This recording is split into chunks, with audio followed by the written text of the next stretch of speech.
উত্তপ্ত কটক।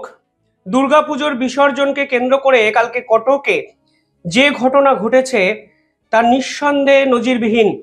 দেখুন, মাঝে মধ্যে ভারতীয়দের আচরণে ক্ষোভ বা খেদোক্তিও আমার কথাবার্তায় ঝরে পড়ে। কেন আমরা এখনো একবিংশ শতকের প্রেক্ষাপটে দাঁড়িয়েও ধর্ম নিয়ে এই ধরনের কাণ্ড কারখানা ঘটাবো, তার উত্তর সত্যি নেই। কিছুদিন আগে ডোনাল্ড ট্রাম্পের প্রশাসনের পক্ষ থেকে একটি স্টেটমেন্ট এসেছিল।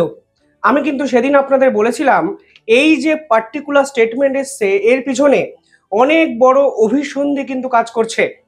ডোনাল্ড ট্রাম্পের পক্ষ থেকে কি বলা হয়েছিল সেদিন?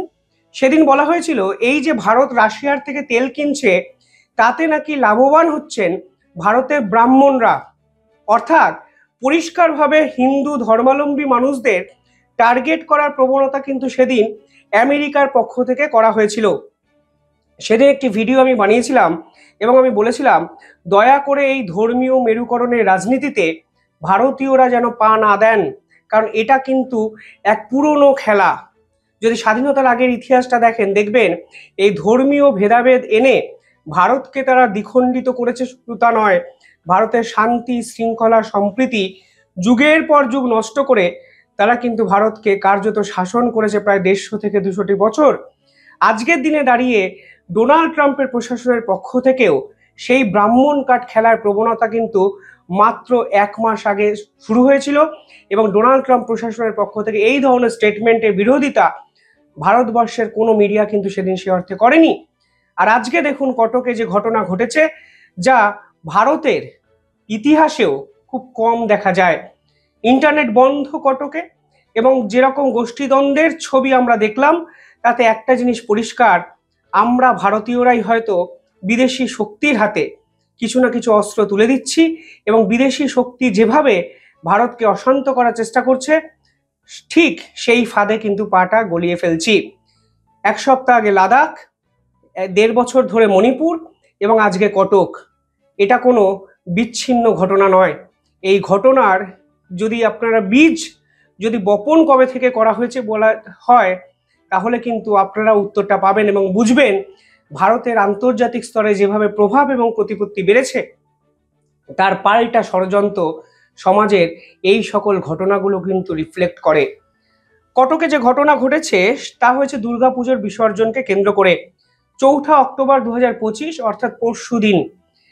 কোথায় ঘটেছে ঘটনাটি?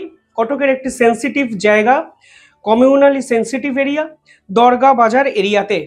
ঘটনা সূত্রপাত নাকি লাউড মিউজিক বাজানো নিয়ে, অর্থাৎ যখন বিসর্জন যাচ্ছিল জোরে জোরে গান বাজানো হয়েছিল, সেরকমই অভিযোগ।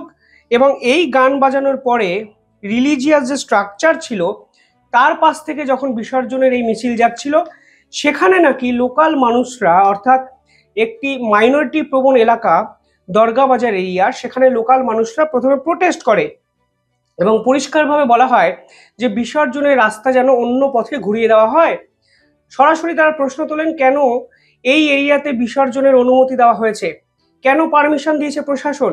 এই পুরো বাকবিতণ্ডাটা হঠাৎ করে গোষ্ঠী দ্বন্দ্বে সংঘাতে কিন্তু রূপায়ণ করা হয়। দেখুন, আমি এই ভিডিও বানাচ্ছি কোনো রকম গোষ্ঠী দ্বন্দ্বকে প্রমোট করার জন্য নয়।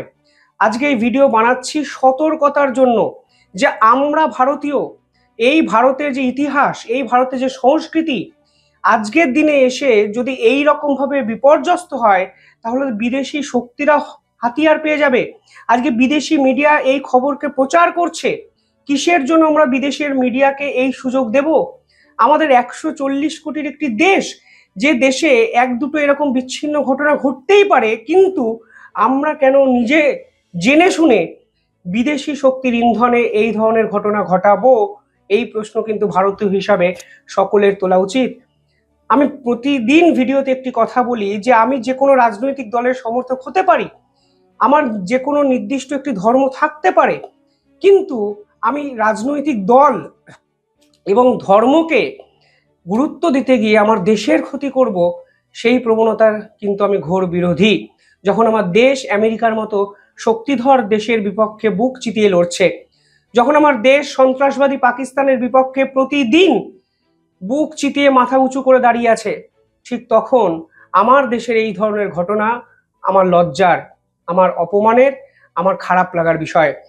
ঘটনাটি যখন এই বাকবিতণ্ডার জায়গায় ছিল তখনও অবধি বিষয়টা কন্ট্রোলেবল ছিল, কিন্তু হঠাৎ করে যে অভিযোগ উঠে আসছে তা হলো সেই বিসর্জনের মিছিলে নাকি পাথর ছোড়া হয়। হঠাৎ করে মাথার উপর দিয়ে পাথর, এবং যে মিছিলকে কেন্দ্র করে এই বিতর্ক শুরু হয়, আস্তে আস্তে বিসর্জনের বাকি যে মিছিলগুলো ছিল পরবর্তীকালে সাজানো, সেখানেও এই ঘটনার রেশ কিন্তু ছড়িয়ে পড়ে এবং একটি মব ভায়োলেন্সের চেহারা ধারণ করে এবং দুপক্ষ হাতাহাতি, সংঘাত, মারপিট, যত রকম খারাপ কাজ, এই খারাপ কাজে কিন্তু লিপ্ত হয়ে যায়। যে খবর সামনে আসছে যেখানে অনেক প্রপার্টি ড্যামেজ হয়েছে, যার মধ্যে ইম্পর্টেন্ট বিষয় হলো যখন গ্লাস বোতল ছোড়া হয়েছে, অর্থাৎ কাচের বোতল ছোড়া হয়েছে, পাথর ছোড়া হয়েছে, সেই সময় নাকি একাধিক গাড়িতেও আগুন লাগিয়ে দেওয়া হয়। এবার আগুন লাগানোর পর পাল্টা রিয়াকশনও এসছে। পাশাপাশি এখানে বলা হচ্ছে ডেপুটি কমিশনার অফ পুলিশ তিনি নিজে ইনজোর্ড হয়েছেন। এই পুরো ঘটনায় প্রায় 1 ডজন মানুষ মৃত্যুর মুখে ঢলে পড়েছেন, মানে আহত হয়েছেন, এবং ল এনফোর্সমেন্ট অফিসার তাদেরকেও কিন্তু টার্গেট করা হয় পার্টিকুলার এই গোষ্ঠীদ্বন্দ্বে। অর্থাৎ টার্গেটটা স্পষ্ট। আপনি লাদাখের এই ঘটনার সাথে এই ঘটনার মিল কোথায় পেতে পারেন জানেন? যে সর্বক্ষেত্রে দেখুন ল এনফোর্সমেন্ট অফিসারদের টার্গেট করা হচ্ছে, ডেপুটি কমিশনার অফ পুলিশকে টার্গেট করা হলো, লাদাখে কি করা হলো, ভারতীয় সেনাবাহিনীর সদস্যদের টার্গেট করা হলো, আগুন লাগিয়ে দেওয়া হলো একটি পার্টি অফিসে, পুলিশের গাড়ি, পুলিশের থানা, সরকারি ইনফ্রাস্ট্রাকচার, সরকারি অফিস, সমস্ত জায়গা ধ্বংস করে দেওয়ার প্রবণতা শুরু হলো, যা এই কটকেও নাকি কালকে ঘটনার স্থলে হয়েছে। এবার প্রশ্ন হলো আমার আপনার বিপক্ষে মানে রাগ থাকতে পারে, কিন্তু সেই রাগ প্রশমনের জন্য আমি সরকারের গাড়িতে আগুন লাগিয়ে দিচ্ছি, আমি সরকারের বিল্ডিংকে ধ্বংস করে দিচ্ছি, সেটা কোন ধরনের যুক্তিবোধের আওতায় পড়ে আমি সত্যি জানি না। পাশাপাশি এখানে যখন এই ঘটনা ঘটানো হয়, অর্থাৎ দরগা বাজার এরিয়াতে, এই ঘটনার রেশ কিন্তু পাশাপাশি গৌরী শঙ্কর পার্ক অব্দি পৌঁছে যায়। ফলে ছোট্ট একটি বাকবিতণ্ডা একটি মব ভায়োলেন্সের আকার ধারণ করে এবং এই অঞ্চলে যত শপ ছিল, দোকান ছিল, সেগুলোকে লুট করা হয় এবং পরবর্তীকালে বিশ্ব হিন্দু পরিষদের যে বাইক র্যালি আসছিল সেই র্যালিও কিন্তু ক্ষতিগ্রস্ত হয় এবং সেখানেও নাকি আগুন লাগিয়ে দেওয়ার ঘটনা ঘটেছে। পুলিশ কমিশনার পরিষ্কার বলেছেন এখানে অসংখ্য রিউমার স্প্রেড আউট হয়েছে, যার মধ্যে অত্যন্ত গুরুত্বপূর্ণ একটি রিউমার্স যে এই ঘটনায় নাকি 4 জন সংখ্যালঘু মানুষ আহত হয়েছেন এবং 1 জনের নাকি মৃত্যু হয়েছে।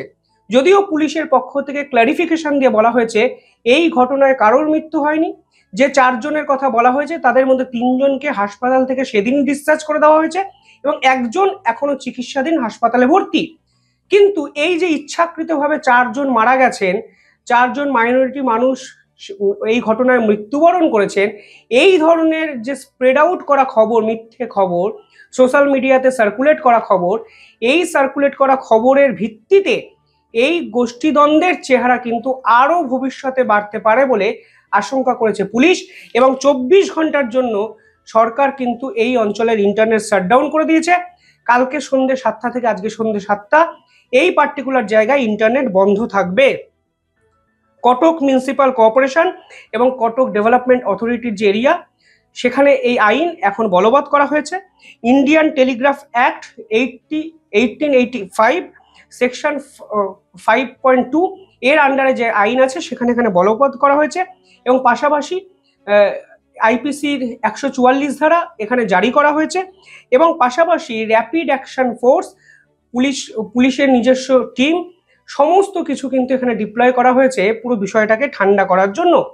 চিফ মিনিস্টার মোহন চরণ মাঝি তিনি বলেছেন শান্তি বজায় রাখুন, আমরা পুরো বিষয়টা নিয়ে তদন্ত করব এবং যারা এই ঘটনা ঘটিয়েছে তাদের কড়া শাস্তির আওতায় নিয়ে আসব। আর এখানে বিরোধীরা বলেছে যে এই পুরো বিষয়টা নাকি ইন্টেলিজেন্স ফেলিয়ার, অর্থাৎ ফের এক রাজনীতি শুরু হয়ে গেল। একটা ছোট্ট ঘটনাকে কেন্দ্র করে এই বৃহৎ আকারে ধারণ করা হলো এবং প্রতিবার দেখুন বিদেশি শক্তিরা যা চায় আমরা ঠিক সেটাই করি। আমেরিকা ব্রাহ্মণ্যবাদ নিয়ে প্রশ্ন তুলল, আমরা ঝাঁপিয়ে পড়লাম। দুর্গাপুজোর বিসর্জনকে কেন্দ্র করে আজকে ভারতের 75তম স্বাধীনতা দিবসের পরে দাঁড়িয়েও যদি এই ধরনের ঘটনা ঘটে তাহলে শুধু সরকারকে প্রশ্ন করবেন না, প্রশ্ন সমস্ত ধর্মাবলম্বী মানুষ নিজেদেরকেও করুন। যে আমরা কেন এই পুরো বিষয়টা এখনো থামাতে পারছি না। যেখানে আমাদের দেশ বিশ্ব মানচিত্রে এগিয়ে গেছে, যেখানে আমরা ফোর্থ মিলিটারি শক্তিধর একটি রাষ্ট্র, যেখানে ফোর্থ জিডিপি ওরিয়েন্টেড একটি রাষ্ট্র, যেখানে আমাদের দেশ বুকে মানে চোখে চোখ রেখে বিদেশি শক্তির বিপক্ষে লড়ছে, ঠিক তখনই আমাদের দেশের আভ্যন্তরীণ পলিটিক্স নিয়ে দিনের পর দিন যে ষড়যন্ত্র হচ্ছে, সেই ষড়যন্ত্রকে আমরা কেন প্রশ্রয় দিলাম, এই প্রশ্ন কিন্তু আমাদেরকেও করতে হবে। সচেতনমূলক ভিডিও হিসাবে ভিডিওটাকে ট্রিট করুন। এই ভিডিও কোনো হিংসা মারামারিকে প্রমোট করার জন্য নয়। আজকে আমাদের বুঝতে হবে, যদি আমাদের দেশ না বাঁচে, আমরা বাঁচবো না। আমরা না বাঁচলে রাজনীতি বাঁচবে না। লাদাখ, কটক, মণিপুর পাশাপাশি তিনটে ঘটনাকে সাজান, তাহলেই বুঝবেন আমাদের দেশে শান্তি এবং সম্প্রীতি নিয়ে খেলা কিন্তু শুরু হয়ে গেছে। যে খেলা থামাতে পারে একমাত্র ভারতীয়রাই। ভারতীয়রা যা পারে পৃথিবীর অন্য কোনো শক্তিধর দেশের নাগরিক তা কিন্তু পারে না। যাই হোক, কমেন্টে জানাবেন আপনারা কিভাবে দেখছেন পুরো বিষয়টি। ধন্যবাদ।